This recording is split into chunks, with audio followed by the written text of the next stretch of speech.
I am Shane, Shane Outlier. You see me, Shane the plumber, actually, in the Discord.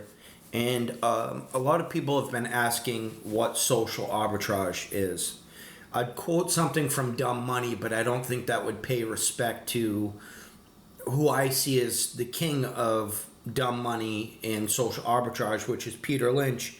And he was quoted, he said, "Trade what you know." And he was always baffled by people that wouldn't focus on things they know, but they wanted to try to trade things like outside their realm of understanding. Do I do that at times? Yeah, absolutely. A great trade that just happened in the Plumbing Thesis group, if you did trade it, was on a company called Plow. I'm from the Northeast, and for the last decade, we've had mild winters. Kind of weird, very strange to not have snow on Christmas, and it got worse and worse. So I was in another Discord, and someone said, "Hey, what about Generac?" And Generac is just such a common played trade during storms and from winter to summer to hurricanes, things like that, that I believe efficient market theory is something that now affects its momentum during those times. So I wanted to look at something outside of it like I did last year. Last year, someone I was working with, we're on a ladder, we're 15 stories up in a building, no windows, and it's freezing, and he's like, "I can't find rock salt anywhere." And I said, "What did you say?" He's like, "I can't find rock salt anywhere." And he's like, "Usually my landscaper gives me rock salt." Right there, I'm like, oh man. There was ice everywhere. Not snow, but ice. So I start researching at lunch while he's sitting across from me. And I'm going to take a bite of my food here. And I find this company called Compass Minerals. Biggest rock salt producer in North America. And they were down around $8 a share. I'm going to go to the screen here. They were down around $8 a share. So I build this thesis. Well, I start talking about it in the chat that I was in. And I start looking at weather for the entire country. Googling. You know, you don't have to be a weather expert. You can just Google it. And they were so beat up. They were $8 a share. And you can see I have it highlighted down here where I bought in.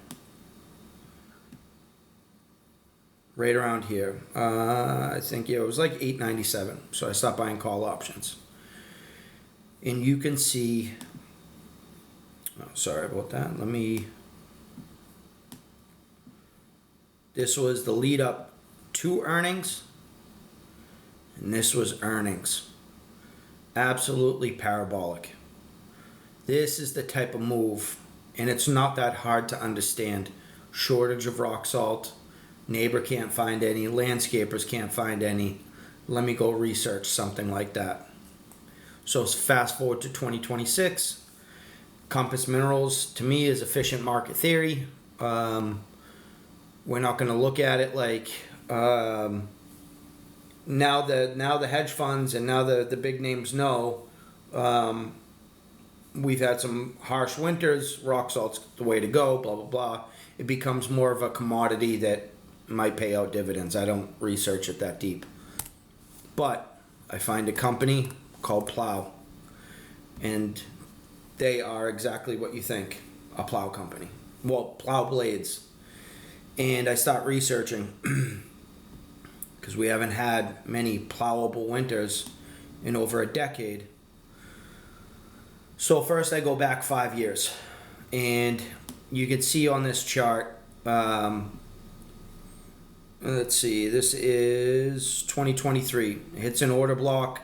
This was interesting. This was 2021, 5 years ago. This was a fake out. This snow right here. This was supposed to be like storm of the century. It was a flop. Went back down into range. So I had to look, all right, if that's not, we have something serious going on right now. I haven't seen this much snow in a long time. So then I scan back further. And this is before the move on plow. We have back here, and I'll go into this right here. This was, oh wait, sorry. No, sorry. I'm lying to you. Let me go back to all here. Okay. I don't mean to lie to you. It's been about over 18 years since we had a run up like this. Look at this. Look at this. 18 years of just flat. Just flat. And now, let me put that horizontal there. So I love doing this stuff. I love finding the thesis and then looking at the technicals. Because these technicals, you don't need to know what a candle means, a hammer, this, that, whatever, to understand that these tell a story, right? And what's the story? Money. Look at that. Look at that. Almost like a U happening right now. And I bet, and I'm going to do more research,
all right.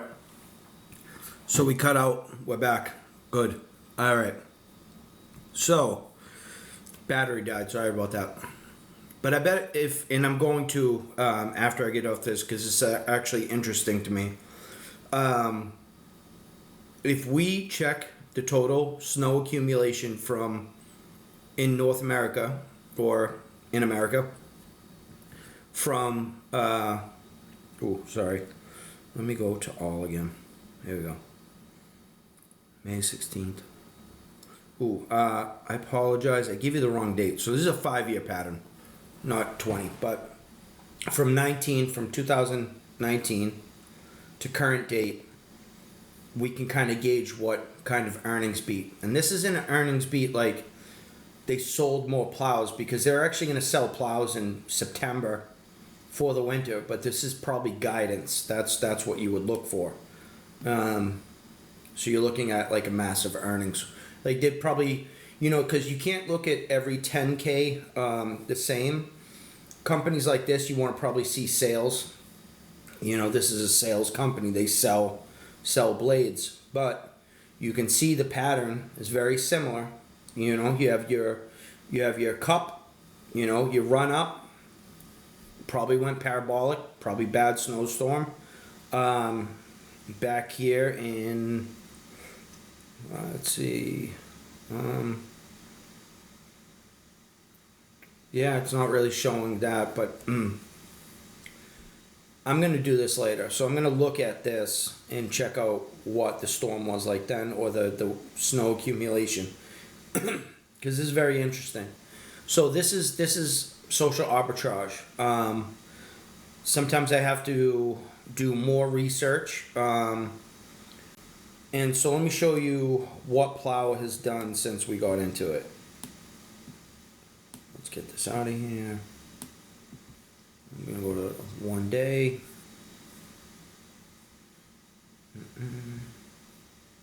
There we go. Look at that. I think we got in around Jan 7th. And it's just done an absolutely parabolic move. It ran through 2 old order blocks, broke that one, broke this one, and now it's running up into this one. This very thin one right here, and then if we have, the most monstrous earnings ever, it could break that and set all-time highs. So that is social arbitrage. That is what I like to do. And I use Outlier. Show you how I use Outlier. So Chris always talks about noise versus signal, and that's what I try to do. I try to find my thesis and then stop peeling away the noise. What is the noise? I heard this, I heard that. I'd rather not hear anything and rather do my research. That way I can understand what's going on. So obviously it's going to have a buy signal because of the parabolic move. You could see right on Outlier it broke these order blocks. But let's see when the sell signal came in. The buy signal. Buy signal came in January 12th. So we were 5 days early. But that to me, because the thing didn't really take off yet, it just started moving. The buy signal coming in 5 days after we enter is a strong noise versus signal ratio. It pretty much removes all the noise. Yes, I understand we had order blocks and things like that, but when I trade thesis, I account for those things. I don't go heavy into a trade, but with macro and then social arbitrage plus buy signal, I have seen it over and over. Order blocks get smashed right through. I've been trading this way for 2 years. I've been trading with Outlier using this almost a year now. First building my thesis, then going to Outlier, and if it's not on Outlier, I'll go to TradeView for extra context. But I will use Outlier and I will use TradeView and kind of just create this harmony. But yeah, to me, you can't get any stronger than the buy versus sell signal here. Hold on 1 second. Oh, my camera cut out. That's great. That sucks. Okay.